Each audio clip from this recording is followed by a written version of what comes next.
Good evening, everyone. Welcome to episode 72 of CovidCastJA Business, brought to you by the Private Sector Organization of Jamaica, the PSOJ, the JMMB Group, and the NCB Group. I'm your host, Rochelle Cameron, and it's a pleasure to be with you. Now, tonight on the 72nd episode, we're going to be talking about a topic. Which topic? The topic that a lot of us do not want to discuss in relationships, whether it's family relationships, romantic relationship, friend relationship. We don't like to talk about money. And tonight we're going to be discussing how important financial understanding is for harmony in relationships. And in fact, financial issues are often a sticking point in close personal relationships. And today we're going to discuss some of the ways that we can bring some harmony, because like any other relationship, we have to discuss it, we have to air it, put it out there, and then we're able to get into a better place of harmony. And money is one of the leading causes of stress in relationship. One heap of stress. And this is likely because when we talk about money, we think sometimes it's a little vulgar to talk about money and to get into deep discussions about money. We enter into business relationship with family, with our partners, with wife and husband, mother and daughter, all kind of relationships we enter into as business people. And in many instances, we don't have those initial discussions about money. We don't talk about where we're getting the funds from. We don't want to disclose our personal finances and what we're bringing into the relationship. So tonight is very important because certain things we need to really come to some agreements on. Things like budgets, investing options, business plan. Are we going to mortgage or are we going to rent?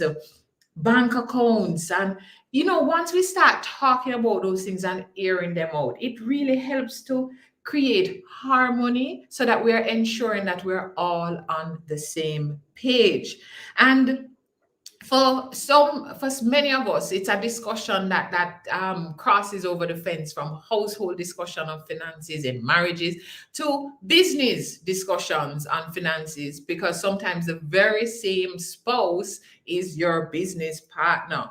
Now, we are going to be talking a lot about money on October 22nd and October 24th. Be sure right now to go and sign up for the free webinar, a free engaging webinar. On October 22nd, we're going to be talking about building wealth in your business. We're going to be hearing from business people that have gone through many of the issues that you are dealing with. On day two is Sunday and day 2 is a lockdown day. But day 2, we're gathering the family together, in front of the screen. You remember how we used to gather in front of the screen? We're gathering the children, the parents, grandparents, everybody. Have a watch party together, a virtual watch party, because we're going to be talking about building generation wealth.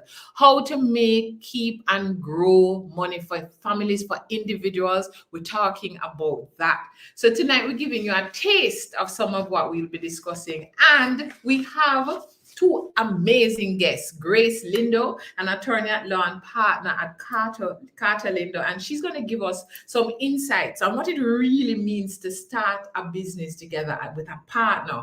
Then we'll also speak with Michelle Sinclair Doyley, who is no stranger to us on CovidCast. She's the manager of Group Financial Partnership Support and Financial Education with the JMMB Group, and she's going to speak to us more to the financial issues that need to be discussed. She's breaking it down for us tonight.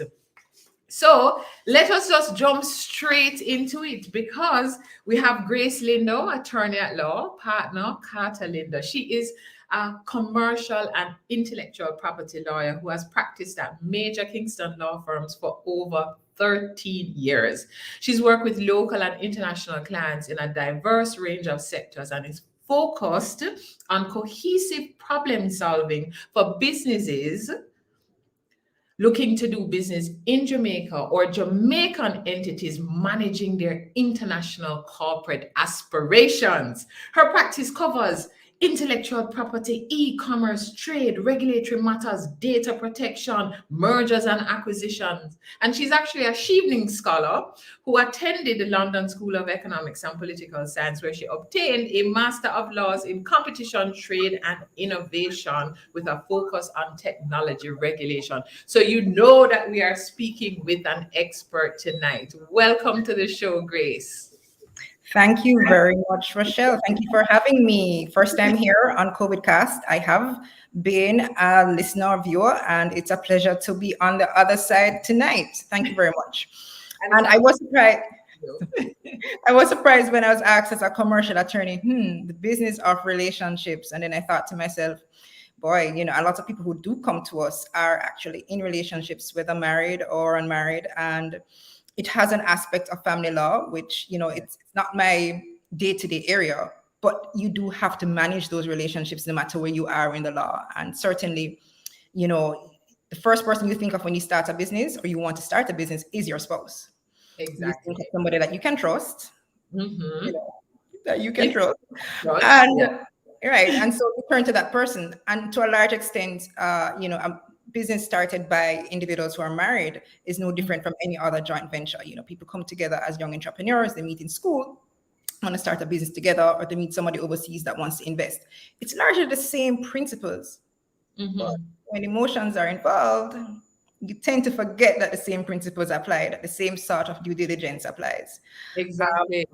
And that's probably where I wouldn't say we go wrong, because trust in relationships, in love and love and affection relationships, as we like to call them, is very important. And it goes against what we think should happen in a relationship. We shouldn't be questioning our partner when we're going into business. We should believe everything they say that they're going to do as part of the business plan, or they're going to use the business assets and the family assets. So it's a tricky one. In fact, perhaps it's the trickiest business relationship that you can ever start, is one that involves close family. And I'm glad that you started with that, Grace, because I think it is, we don't like to talk about it. We don't like to talk about providing seed money for our family to start a business, where we say, I'll lend you this money and you pay me back X date, or this is my investment in the business. And we never go any further than that. We just put it in, and then all of a sudden 2 years have passed, and we are asking questions now about this money. And when two people are in a romantic relationship and considering about starting a business together, you talked about some of the due diligence. And when you're in love, you don't want to do due diligence. But notwithstanding, what is some of the due diligence that we need to do when we are in a relationship before we actually start a business? Right. So I would say the due diligence is a list of questions. What's in your question bank to ask your partner about this new business? Firstly, your partner comes to you and asks you to assist them in this new venture. You may feel compelled, even burdened, to enter into the venture with them. Still ask questions about the business plan, about the viability of the business. So on a commercial level, you need to get that over. On a legal level, you need to find out, well, if you want me to contribute, how will that contribution be reimbursed, or how will I get back my investment? Will I be getting shares? Will I be taking equity in the business? And so when the business does well, or if it does not, I take a hit and I know that I'm in it with you. That's the first question that you perhaps need to ask. But if you're not, if you're going to be doing sweat equity, for instance, how long will I take to get additional shares in the business? And, am I going to be paid? Is it considered, okay for me to be not paid for the first year or 2 years? Ask the hard questions. I keep on hearing that communication is the basis of any marriage. It is the basis of any relationship, including any business relationship that you may want to enter into. And as we are asking these due diligence questions, and we are trying to figure out what direction we need to go in this business relationship. What are some of the legal implications that we need to be aware of? Well, if it is that you are, as I said, contributing to the business, what sort of ownership will you be taking in the business, whether in the short term or the long term. Another big area, or perhaps one of the biggest areas and problematic areas we have seen, is when the family home is used as security for the business. Any business starting out, right, is going to need money. And on many occasions, what is used is a family home, family premises. And, if you have been part of that, if anybody in the audience has been a part of that, and you go to the bank, you will know that the bank asks you to sign what is called, to sign to the extent that you've gotten independent legal advice as a spouse that you can use this family property as security. And the reason for that is that in relationships, there is a presumption that there's undue influence, that the one person who is the director of the business and is going about the day-to-day aspirations of the family is coercing the other individual whose name is on the title to use the family property as collateral. And so that in itself is an indication that there's case law behind that. It has been litigated to the tilt. And, if you are in that situation, you need to ask questions. Don't only go to, any third party attorney or someone else to sign off that paper which says, yes, I've gone independent legal advice, let me just sign and go about my business. Ask the questions about what the implications are. Your family property could be in jeopardy. So that's the first one.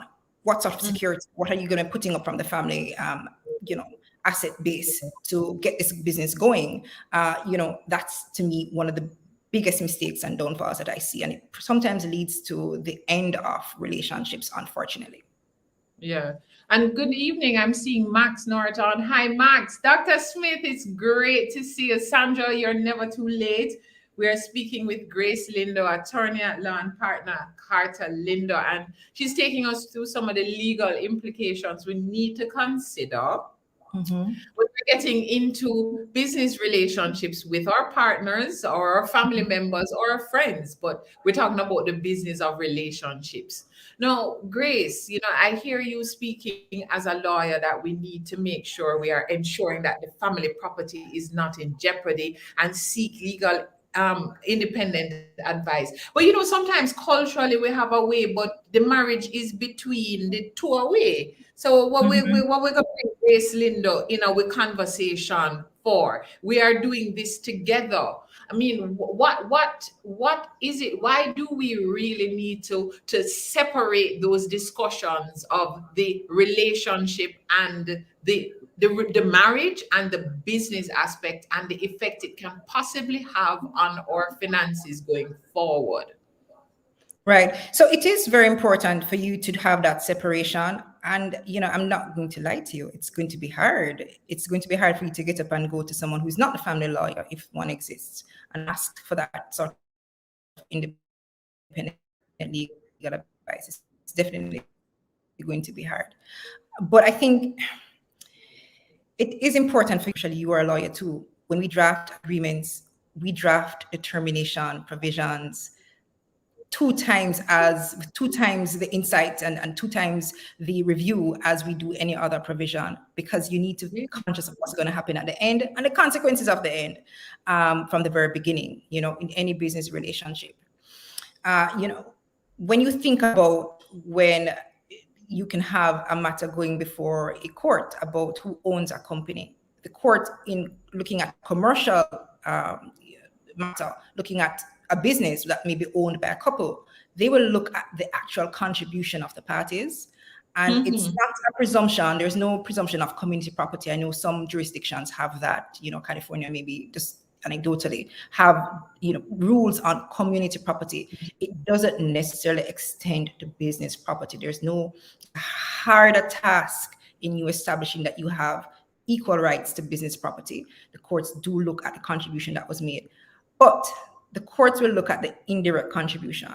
And that's the thing about how our laws are. We don't only look on, well, did you come into the business and help with the accounts twice a month? No, the courts will look at any sort of agreement, tacit agreement, unwritten agreement even, that, hey, you will stay home and look after the children and I will run the business, but I recognize your contribution to the family. And the fact that you have stayed home means that I have been able to spend 80% of my time running this business. The court looks at those things, but it is much harder for you to come to an assumption that, or raise the presumption that there is even equality or even close to equality when it comes to commercial assets. Just to stick up in here, Jamaica did revise its laws in the early 2000s, the Property Rights of Spouses Act, to recognize the rights of spouses, including common law spouses, to the family home. But even that is a presumption which is rebuttable. But again, for commercial property, the test is even harder. How do you overcome that? Black and white, the greatest thing in the world. The greatest thing in the world. Just ensure that you have the discussion, you put it in writing. Max Blake, it is really an interesting topic. And Wendell, great to see you. Now, when we're discussing things, and you kind of touched on it, matters such as share of profits from a company. In many instances, we'll put money towards the business, but we actually haven't even checked if we are a shareholder in the business. We haven't discussed things like how profit should be shared. And sometimes one of the partners says the profit look like the business and make money, but then I see no money coming to them directly. How do you handle things like share of profits? And is that a part of the conversation that you should be having? That is a part of the conversation that you should be having. Now, the share of profits, dividends that you get on your equity in the company, is based on the percentage that you actually own in the company. So if you are never given actual shares, the legal route to you indicating to the court or any other party that you are entitled to profits is going to be much harder. So that means that you perhaps need to insist that you get shares in the company. Yes. Jamaica, a few years ago, we did take the route of starting to indicate, we're part of this international regime and trying to get to the beneficial owners of shares. And for our viewers, that just means who is the real owner of the property of shares. We have become, party to several international agreements which require us to disclose who the real owner of shares are in all our corporate or companies. And so it's more than just you saying, no, do I have shares in this company? If you are someone who's holding shares for your spouse and you haven't really given them the physical share certificate, you really should be declaring that you're holding it on their behalf as the legal owner for them as the beneficial owner of the shares. Yes. So the law has gone further in just you hold it for them, and they know it's yours, and nobody really puts it on a public register at company's office. Actually have a duty to disclose that somebody else owns the shares or co-owns the shares with. But Grace, in many instances, we don't do our follow-up. As you say, we don't do our due diligence. So we may start with the due diligence, but we don't do our follow-up. And we may have agreed to a certain share of shares in the company. The company is registered. And we never even check to see if we get any shares. And then we malice the person because we don't see we name on any share certificate. And we're wondering what has happened. How come that person owns 100% of the shares? No, given those kinds of circumstances, I wanted to also take me through. Suppose you enter into a relationship and the person has a business already, registered business, directors, shareholders, everything, and you decide you are going to invest money in that business. Now, from a legal perspective, you could just cut a check and give them. You don't have anything more than that, because remember, we're in love. Yeah. Right. So from a legal perspective, it would be incumbent on you to ask for something in exchange for that contribution to the company. When you're investing, you're either investing on the basis of equity or, debt financing. Is this a loan to the company? Nothing wrong in having a promissory note or not a promissory note. It's a one-page document or something else to indicate that this loan was made. If it is that you intend to really invest, so you take on the risks of the company, then have something in writing. I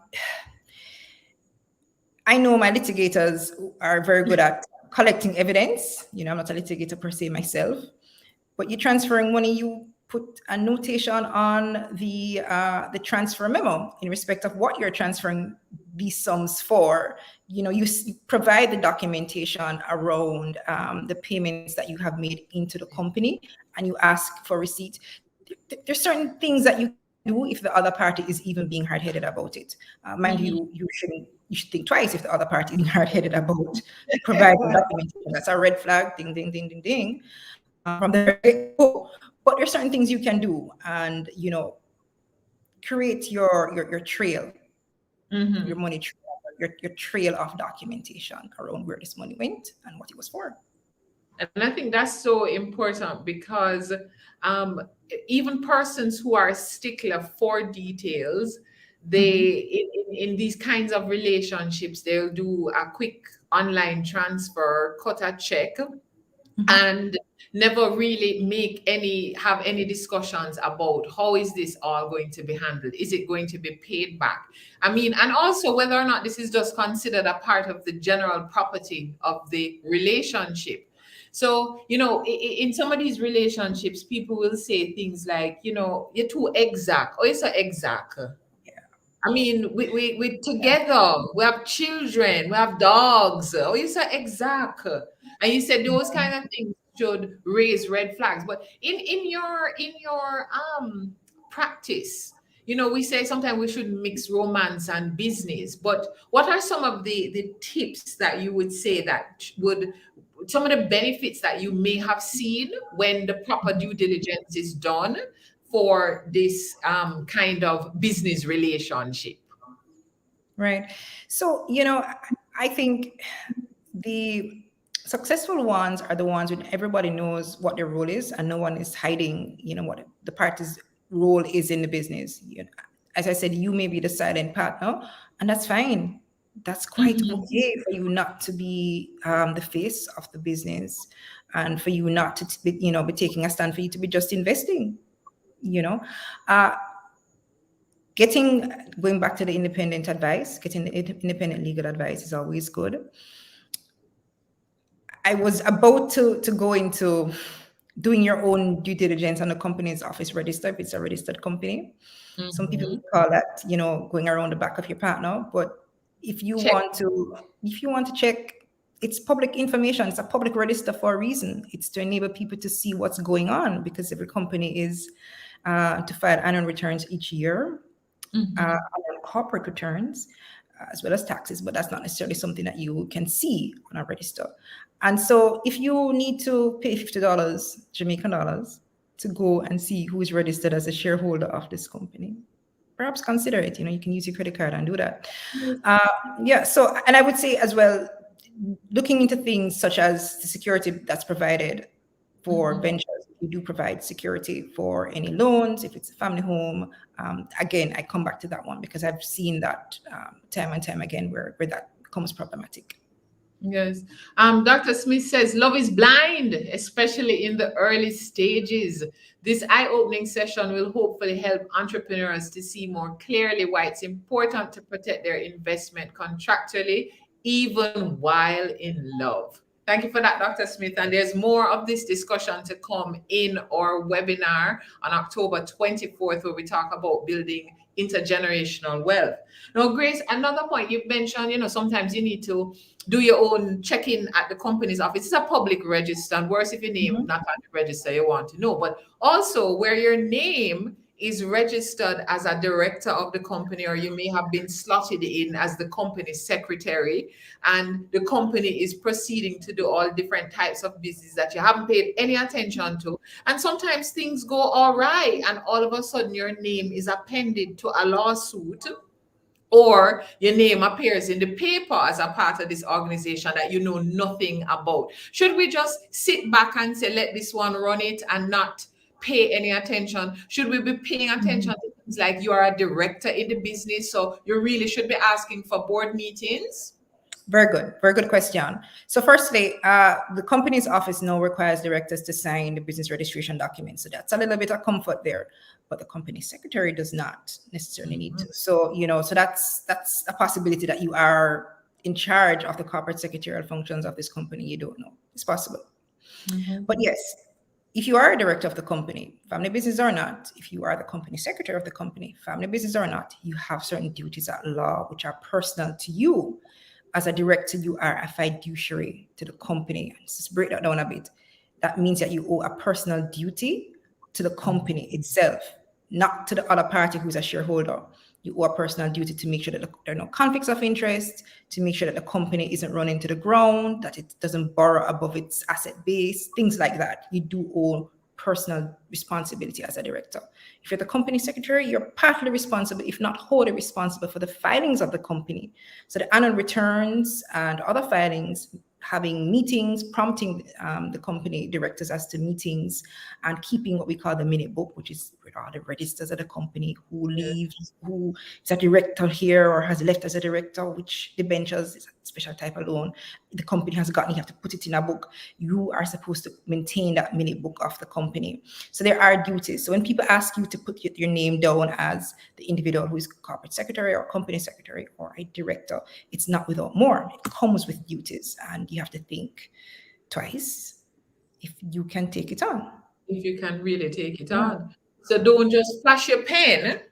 You want to make sure that you know what are your own personal liabilities in regard to taking up this kind of duty. And sometimes we just say, family member, I start a company, I need a director. Just be the director for me now. Just write up your information already.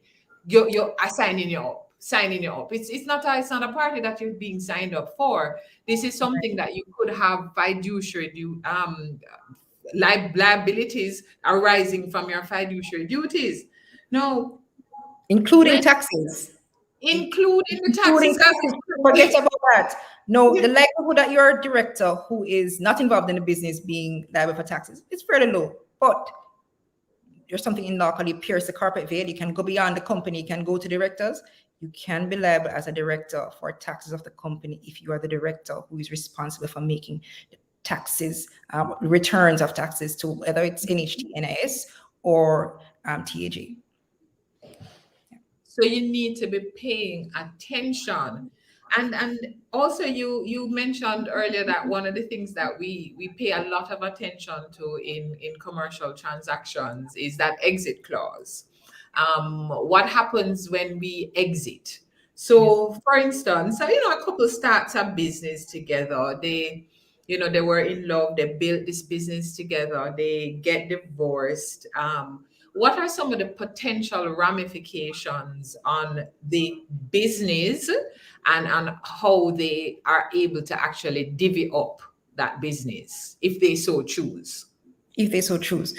No, I'm going to start this answer by saying I really prefer when people take shares individually and not as joint owners of shares. Land, it may be okay, but it really is harder when you have people owning shares jointly. That's my view. That's just a personal view. Now, exiting is something which, as I said, we can prepare for. Lots of for startups, and they get sometimes they get offers from venture capitalists or other investors who want to take the business, and one person wants to sell, one person doesn't. It happens in any joint venture, and there are ways to work around that. At the beginning of the business, if we have something called a shareholders agreement, you can say, well, if we get an offer at X rate for all of my shares, you have to come along with me, you have to exit with me, or it has to be at a certain level, or we have something called preemption. If I get an offer, I'm going to offer it to you first before I give it to this third party. So there are little things that have been tried and proven in law, which is always why it's good to talk to a commercial attorney or any attorney about what sort of exit provisions you want to make. If there's a divorce, am I entitled to the other person's shares? That's a harder one to circumvent, but it's a question that you could ask, and you could come to some sort of predetermined solution to it. Yes. Yeah. Because you are in business. You are in business. You are in business. So Grace, this has been so, as Dr. Smith says, this is really quite eye-opening. As we are wrapping up, what would you leave our audience with? What nuggets would you leave our audience with as they are venturing in business, or probably already in business but never do any of these things, never think about it at all? Right. I think we've covered quite a bit. So to summarize, it would be to ask the questions, to make a decision based on those questions, to concretize those decisions in black and white. In summary, Ask yeah. questions, make a decision on those questions, and don't just leave it there. Put those responses on how we'll proceed in black and white. Right. Grace, always a pleasure. Grace Lindo, attorney at law and partner Carter Lindo, who has really given us some great insight on some of the legal ramifications of the business of relationships. And please, if this is your first time joining us, remember you can find our episodes on smallbusinessportal.com. You can also find them on our YouTube page. Please take the opportunity to go through our episodes. We also have a weekly memo that you can email us at sme@psoj.org to receive your weekly memo. But also you can go to smallbusinessportal.com, click on CovidCast and download those memos.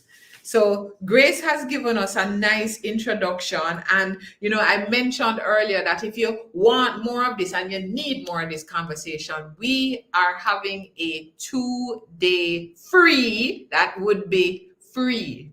The only investment is your commitment to your business, your business on Friday, October 22nd, and on Sunday, October 24th, to the business of you and your family. So Friday, we're talking about building wealth in your business. Sunday, we're talking about building wealth for your family. So let's hear a little bit more about that conference.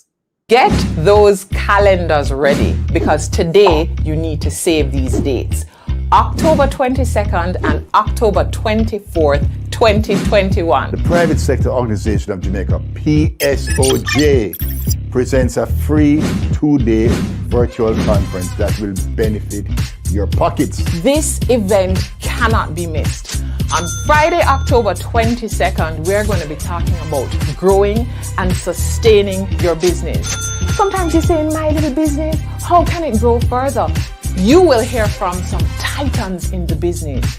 They will tell you about growing their business from a seedling, germinating from an idea to now being listed on the stock exchange.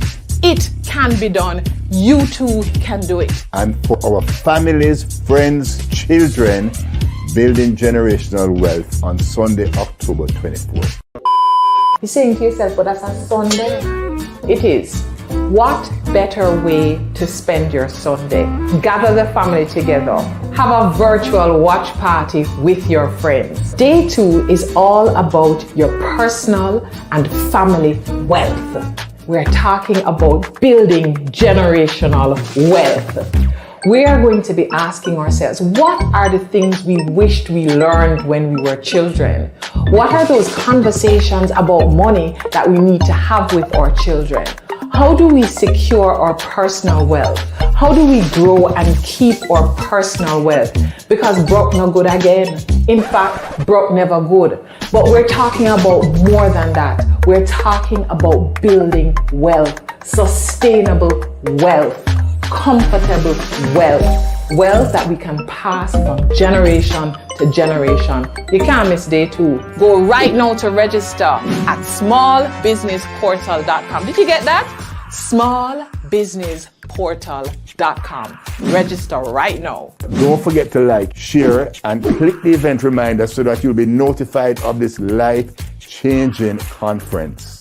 See you there. We hope that you are clicking right away and look in the comments. There is a link to smallbusinessportal.com. No matter which, just go and sign up right away, because this conference is for you. And right now we're going to be joined by the lady Michelle Sinclair Doyley, who is the manager, Group Financial Partnership Support and Financial Education at JMMB Group Jamaica. By the way, if you're just sitting and watching the show just by yourself and you don't bother call nobody, send a note and the link to somebody right now. Consider it very important that you don't just keep this information to yourself. If we're going to grow as a nation, the whole way have to grow as a nation. So, Michelle. Hi, Rochelle. Hello to all the viewers. So, Michelle, according to Michelle, she does not work. She enjoys her way to a paycheck. Why? Because she helps people to move from stuck to thriving in their personal, career, and financial lives. She believes that, and she really believes that armed with the right information and the right mindset, tough times can be great times to make bold moves. Clients who followed her advice during the 2008 financial crisis became wealthier. And during the coronavirus pandemic, when many thought investments and loans would have declined, she co founded and led a mentorship program which resulted in financial advisors increasing their performance by 56% over the pre COVID year. Uno hear that? Michelle holds an MBA from the Mona School of Business, as well as being a financial professional. She teaches you about money. As a certified John Maxwell coach, she helps you to unlock your mental blocks. And then as an entertainer, she helps you enjoy the process to wealth. Welcome, Michelle. Thank you, Rochelle. And our names rhyme. Things rhyme. Oh, Michelle, it's all Rochelle and Michelle. And let me tell you, I love the part where you said that broke no good again. It was never good. I love that part. It was so hilarious. But it's true. It is so true. And so that is why we're here to take people from stuck to thriving financially, right? Exactly. thriving. No, Michelle, as you heard Grace just discuss some of those legal implications, what are some of the things that started just running through your mind immediately? Let me tell you, the main thing that ran through my mind is that it's not so much the what that we don't know that we should be doing. It's a how. So how we're going to have the conversation, because the conversation is so uncomfortable. Your husband come to you and want to start a business, you know, going to say, so okay, so is it debt or equity financing that I'm doing with this business, right? Already, you're up for an argument. Right. And so I think that is the real difficulty that we have. How do we have the conversation? And so, from your experience, because we couldn't wait for you to come on to ask you, oh, you have the conversation then, Michelle. When you're advising clients, what are some of the tips you give about having that conversation? Because as you say, it's unlocking a mindset that we have. Well, the first thing I say is let me be the bad person. So you bring in your spouse and let me do the talking so that I am the person presenting the question seemingly for the first time, so that you don't feel as though you are now having to say that you don't trust your partner. But then we can ask questions to both persons so that we're getting not just what the person is thinking, you know, but what the person is feeling, because what we think and what we feel sometimes it don't match.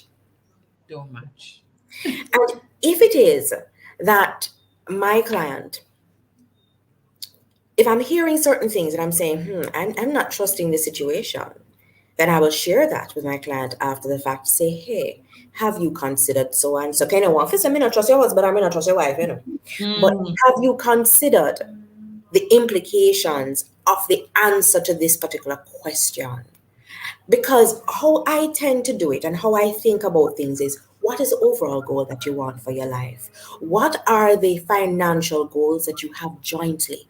How does that impact the picture that you're trying to create? We never got into marriage because we want to be broke and stuck and broke down, you know? No, we don't get into that for that reason. We get in because there's a vision of our future that we want. So how does that match the vision for the future that we both want? And also, how do you protect where I am vulnerable? And so it's a matter of trying to have that conversation, get persons to open up about that area of vulnerability.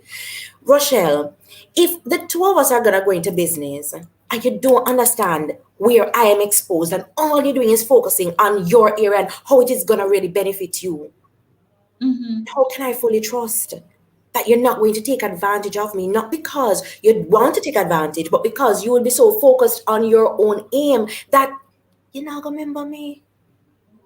And so when it comes down to personal finance, it's a matter of both persons being able to understand where the other person is vulnerable and be able to articulate that.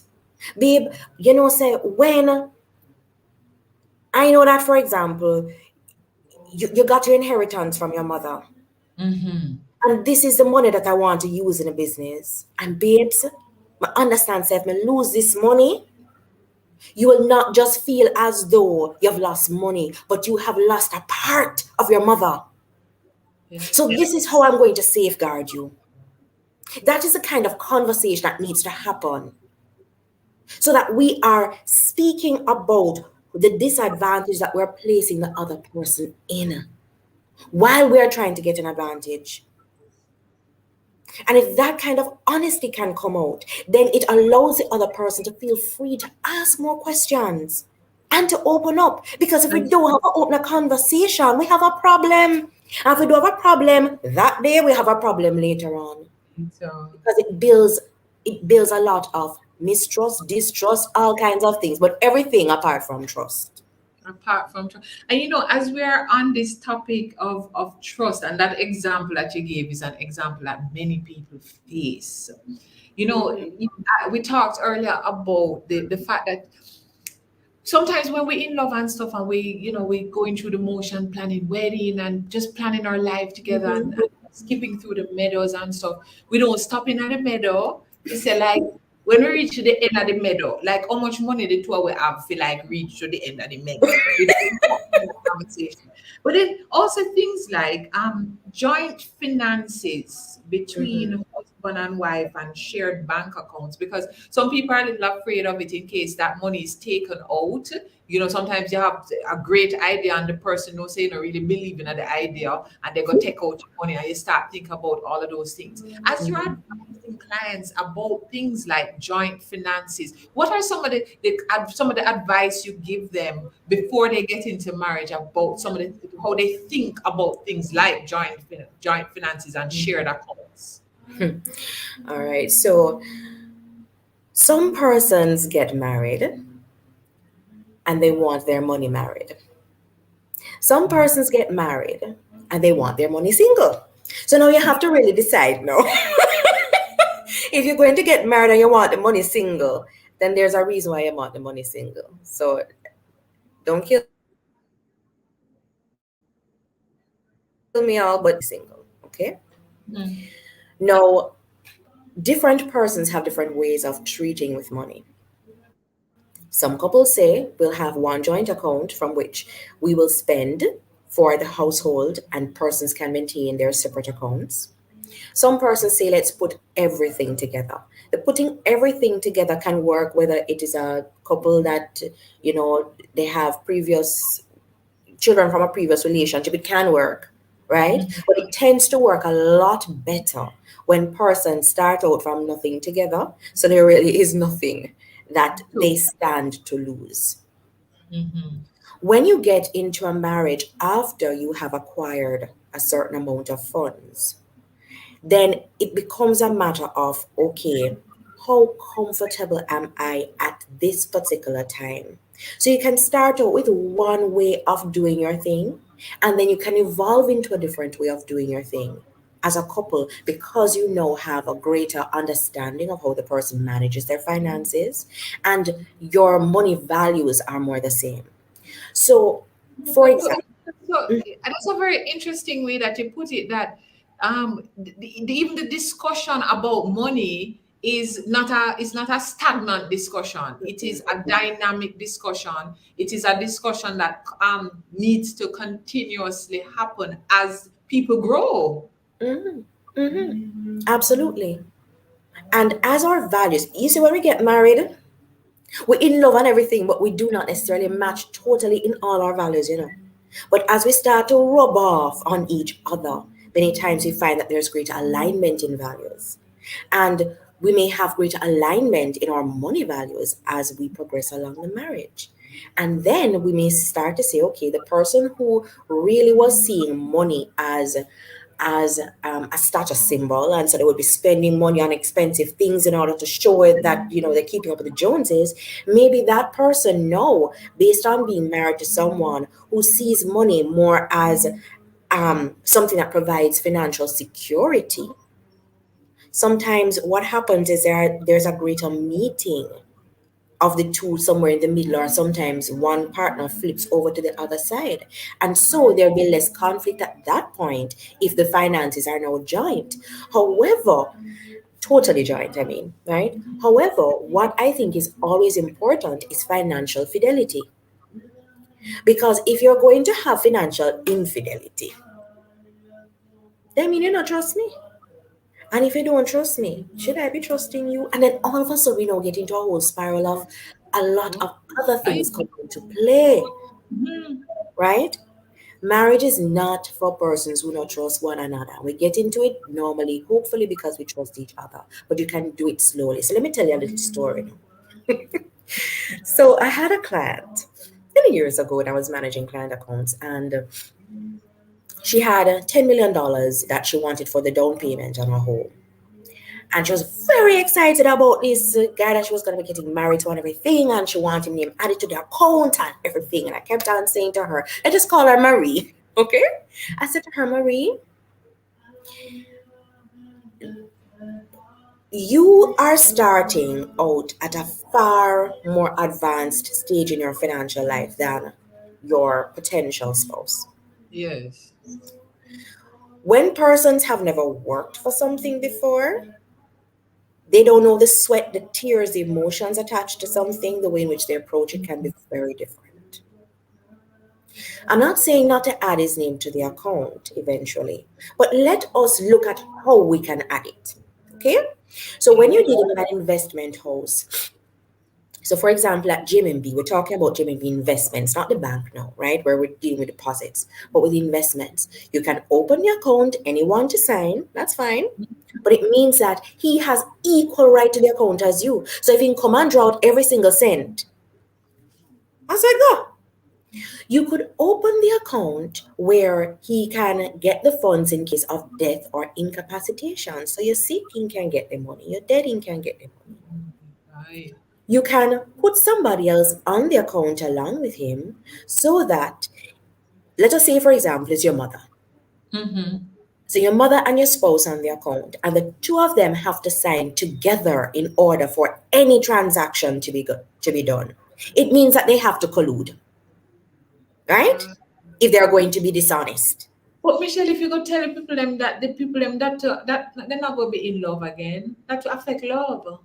These kind of conversations, because that's hard conversations. It's hard conversations, but if you do have the conversation, you might lose a love too. So you can lose the money and lose the money. Right? So which one do you prefer? So have that hard conversation straight out to know whether or not you will keep the love and the money, because sometimes you don't have the conversation and you lose the two.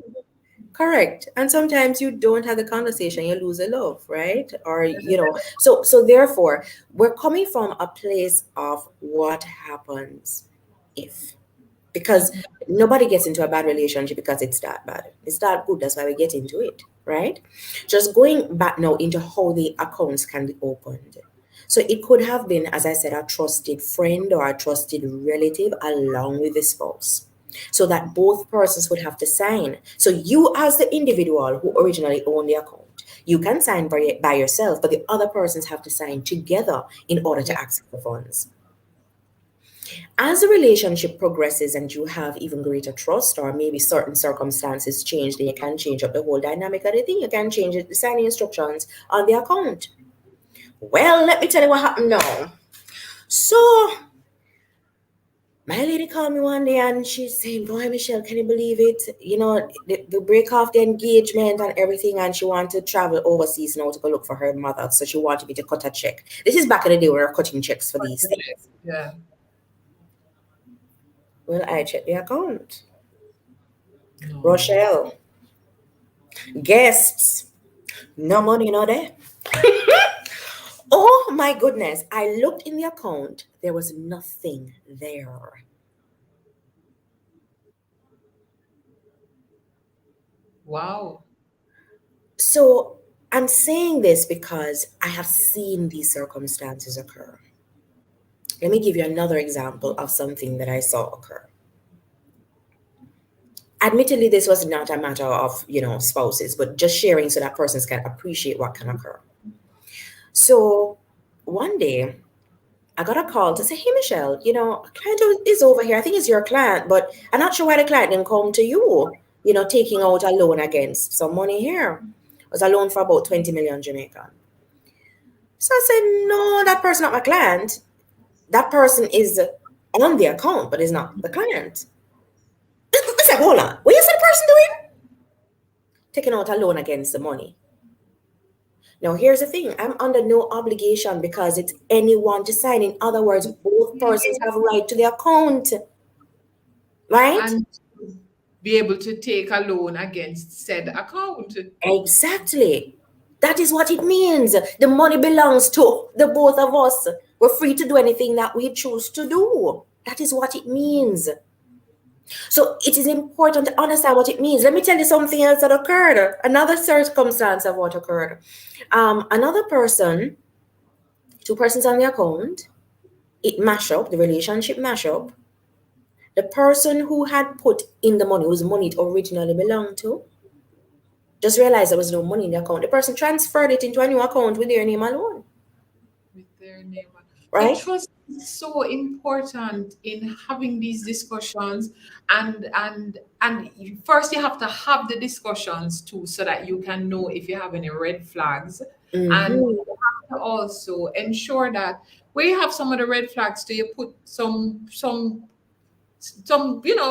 the measures in place. Yes. Yes. That the touch in place. An alarm. Exactly. So what about when you add children into the equation? So you've been going along quite fine, the two are cut and go through, get a house together, etc. And it's a good trust relationship. But now you're bringing children into this relationship. How do we plan financially for children? How should we? Because we're a little more concerned with the baby shower. But what do we need to have in place when children coming into the equation? The thing is that babies are what we want. Very often when we're thinking about the in-love stage and, we're going to get pregnant and a baby and everything. But babies grow up to be adults. Yeah. And in that process of them growing, there are several financial goals and hurdles that we have to provide for. So there is school. There are their medical bills, their extracurricular activities, and all of these things. It comes back to having an agreement as to, so what is it that we want this child to eventually look like? Yes. Right? When this child is an adult. And then now we start to backpedal. And hello, I know that some people are saying, Michelle, ain't nobody do that. Okay? And I know. But I'm saying this is what we really need to be doing, right? So we're going to be very thoughtful about this because of this conversation today. So who do we want? We want a well-rounded individual. When the person is 18 years old, we want somebody who's going to be a university graduate, for example, right? So we want a university graduate. It means that we need to be saving for university. We want somebody who's well-rounded. It means that there are going to be extracurricular activities that are going to come into play. There's certain exposures that we're going to want our children to have. And so now we need to start pricing those things. I know it's not a sexy conversation. So have it with your financial advisor. Let them work out for you how much money you actually are going to need for each of these major events in your children's lives. So we can actually, let us say, for example, you say, boy, my child is one, and I want a child that can have the choice of going to university later on. We can then, at JMMB, we have a JMMB graduate, and we can calculate for you approximately how much it is going to cost you for the child to attend university at that time. Then we work it back way to say to you, all right, this is the amount you need to be consistently saving every single month to get to that point without undue stress. And we can look at that with the other financial goals associated with your child too. Because the worst thing is when you start to fight over the vision for your child. You have one vision, the person have another vision. You want prep school, the person want primary school, and all of these things. And sometimes the decisions that are being made come down to financial limitation, but you're not saying that is a problem, But if you can actually plan together what you want the child to look like in the future, what you want your family to look like, and come to that decision, that joint decision, then it becomes easier now to have the conversation. So what do we need to put in place to have that? And it becomes very important now with the how, right? And we're going back to, it's not just the what is the how. The whole. It's not when you rub down and say, babe, something I was thinking, I was thinking about, so we want John to be able to do honey, you stroke the hair and you're doing all of these things and you're calling them by their pet name. And no matter sit down like it's a meeting you're going to have. Come, let us sit down and have a family meeting now, family meeting. The person's defenses are up already. But babe, what were you dreaming of? Honey? And you play with the hair like a bit, and so that you want to make it as comfortable a conversation as possible. So you're dreaming together. And you're dreaming. And I like that. I see Sandra Palmer. Sandra says, if you decide to do an and account, your partner may think there's a lack of trust, which you talked about. Furthermore, when it is an everyday account, it can become difficult to have both parties sign each time you have a transaction to do. That's exactly true, Sandra. And so with the account that is the expense account, you're not going to keep a lot of money in that, right? You're going to be keeping probably 10% more than what your expenses per month would be. So therefore, it's easy transactions going through that account. When it comes on now to the accounts for your major financial goals, whether you are the main contributor or whether you're both contributing equal amounts, this is the money now for the deposit for the house. You don't want to reach a situation where you figure that everything is okay, and when you look now, the money gone for the house. You know what I mean? So therefore, it's different types of accounts, and based on the purpose of the account, then the kind of rights that each person will have on the account would be determined based on the purpose of it. Thank you for that. And as we are wrapping up, sometimes when you look across different nationalities and how the value of money is treated, with different persons, different families. Now, as we're thinking about money, as we're thinking about building generational wealth, what are some of the key money values that we need to be teaching children from early? The one that comes readily to mind is delayed gratification. Because very often, if we're not careful, we help our children to get to a place where we figure that as soon as they want something, they're supposed to have it now. So, and we do it without recognizing that that is what we're doing. So the child said, "Oh, mommy, I want a dolly." Okay, so then get a dolly. And "Oh, mommy, I want this." And "Oh, mommy, I want that." And we want to provide things for our children, especially if we didn't have the things when we were younger. We want to give everything to them. But my aunt one day said, you can't give so much to your children that you don't give them what you had. So in other words, there are certain disciplines that would have come with you not being able to have everything that you want, right? And you need to pass those disciplines on to your children also. Another one is that life is free. So my niece, my nephew follow me to the supermarket almost all the time. And most of the times, they say they're going shopping. I say, you bring money? No, but I want to buy so-and-so for so-and-so. And my money, right? But occasionally... It's in a card. It's magic. Right. They're little, right? So one is 9, one is 7. But every now and again, I say to them, no, seriously, you're going to take your money and you are going to go ahead of me in the line, and I'm going to watch you spend this money. And like the other day, I remember my nephew picked up 3 things. The money could not even buy one. But he needs to learn that, yes. Exactly. So it was now helping him to see, okay, so this is what money is, and this is the value of it, right? $20 means $21. This item costs $200. It's $201. You have $100. What else can you purchase? that would give you the same level of joy, but would now fit within your budget. Because I'm teaching that whole concept of budgeting, right? Um, let me tell you something my parents did when I was very young, and I didn't like it at the time, but now I appreciate it. I never grew up with financial woes, right? I didn't grow up in a poor family. And because of that, when I said I wanted X, my friends at prep school having X, I can't understand my parents not giving me X. And I remember one day my father said to me, all right, Michelle, this is the budget for the family for the month.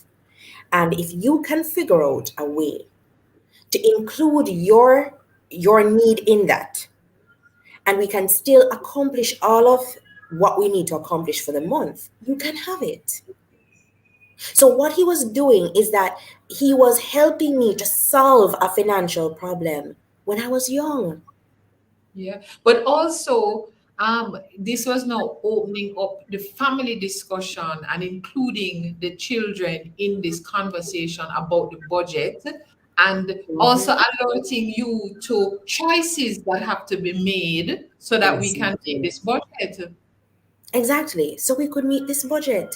And also, you remember saying that sometimes we're teaching that life is free and we're not thinking about it, right? I was paying bills, I don't know from what I was what age, probably about 10, I don't know. Because when the telephone bill comes, everybody know have to sit down and mark off their calls. I don't remember how much the phone bill was. The principle that I was being taught, I didn't like it at the time, was that you need to be responsible for your actions. You make a call, and so this is what you now need to pay for that call. Now, yes, I mean, my parents were certainly providing ways in which I could have earned the money. I was not an allowance child, right? But we got lunch money. And if you're spending wisely based on budgeting, then you get a chance to keep what it is that, you didn't spend and stuff. So there was money that was left over. So they're not killing us. But it was important for us to understand, even at that young age, you're not living free. Life is not free. It's not free. So therefore, you're now used to doing that kind of thing.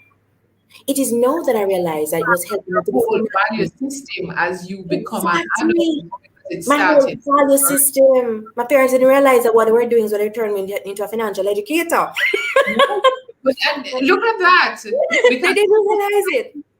even when we talk to business people who are now currently doing well, they will say to you that they wish they had had a better appreciation of the value of money and that their money values were different in their earlier days, in their 20s, etc. Because now that as they've gotten in business and moved up, they realize now the value. And Junior Adams actually says, thank you for the eye-opening, uncomfortable, must-have conversations in relationships. Sandra Palmer says, I find that we're raising entitled children and it's never too early to have money management talk with children. And viewers, there's much more that Michelle has to offer. Just know that Michelle will be a part of our discussion on Sunday, October 24th, with lots of tips on how we build wealth. And as you see, Michelle was learning from early and some very simple ways. And Michelle, as we are wrapping up, because you are such a wealth of information and giving us real life examples that we can use, what are some of the tips that you would just say if when people log off of this show tonight, I want to make sure they remember these 3 things? 3 things. Make learning about money fun for your children. For example, if you're going to involve them in the family budget, you can appoint one minister of finance, and one minister of conservation. So that one is going to be responsible for turning off the lights. And as they are helping you to save money within the family, then a portion of that will be their own allowance that they now get. So the more they help you to save, the more they get, and they can now utilize their money, right? From the perspective of the couple, I would go back to the importance of financial fidelity. No matter which way you choose to do your money, You don't want to be financially cheating, because all it does is that it breeds mistrust in your relationship, and that will destroy the relationship. And the third thing is, remember to have a vision for your future together. And Lord, it gone into a fourth, but remember that each partner comes with financial vulnerabilities, and it is important to acknowledge those vulnerabilities and declare them without the partner having to come to you and say, this is where I am feeling vulnerable. Because chances are they won't. But if you can say, baby, I realize that you can feel in this particular way about it, how you really feel. It opens up the conversation and allows you now to have a real heart-to-heart conversation, because money, when it comes to money and marriage, they're both matters of the heart. Michelle Sinclair Doyley, always a pleasure. You had me glued and here thinking of Minister of Finance in the house and all innovative ways with the children, but also as you said, the evolution of a relationship is also the evolution of that conversation about money. And as Sandra Palmer said, I couldn't put it better. She said, loving it. Thank you, Sandra. So Michelle is manager, Group Financial Partnership Support and Financial Education, JMMB Group, and she will be one of our experts on Sunday when we gather the family together, because we are talking about money. Thank you very much, Michelle. And viewers, you'd have joined us tonight for the 72nd episode of CovidCastJA. Please go to smallbusinessportal.com, download our memos, watch previous episodes, but very importantly, you need to go and ensure that you are investing some time in your business on Friday, October 22nd, and with your family on Sunday, October 24th. And know that we're going to have lots of prizes and surprises and very engaging speakers. We keep in the talk real. As Sandra says, our basis of this conference is we keep in the talk real. We're not talking over nobody's head. It's going to be in a language that you can understand. You're going to leave with tips that you can utilize in your business and with your family, because we're growing the business wealth and we're growing the family wealth. So remember to subscribe to our mailing list at sme@psoj.org. Make sure you go to smallbusinessportal.com and you register, and ensure, say you go right now and register for the conference right now and register for this free conference. See you again next week, Thursday, for another episode of CovidCastJA. Get those calendars ready, because today you need to save these dates. October 22nd and October 24th, 2021. The Private Sector Organization of Jamaica, PSOJ, presents a free 2-day virtual conference that will benefit your pockets. This event cannot be missed. On Friday, October 22nd, we're going to be talking about growing and sustaining your business. Sometimes you say, in my little business, how can it grow further? You will hear from some titans in the business. They will tell you about growing their business from a seedling, germinating from an idea to now being listed on the stock exchange. It can be done. You too can do it. And for our families, friends, children, building generational wealth on Sunday, October 24th. You're saying to yourself, but that's a Sunday. It is. What better way to spend your Sunday? Gather the family together. Have a virtual watch party with your friends. Day 2 is all about your personal and family wealth. We're talking about building generational wealth. We are going to be asking ourselves, what are the things we wished we learned when we were children? What are those conversations about money that we need to have with our children? How do we secure our personal wealth? How do we grow and keep our personal wealth? Because broke no good again. In fact, broke never good. But we're talking about more than that. We're talking about building wealth, sustainable wealth, comfortable wealth. wealth that we can pass from generation to generation. You can't miss day 2. Go right now to register at smallbusinessportal.com. Did you get that? smallbusinessportal.com. Register right now. Don't forget to like, share, and click the event reminder so that you'll be notified of this life-changing conference. See you there.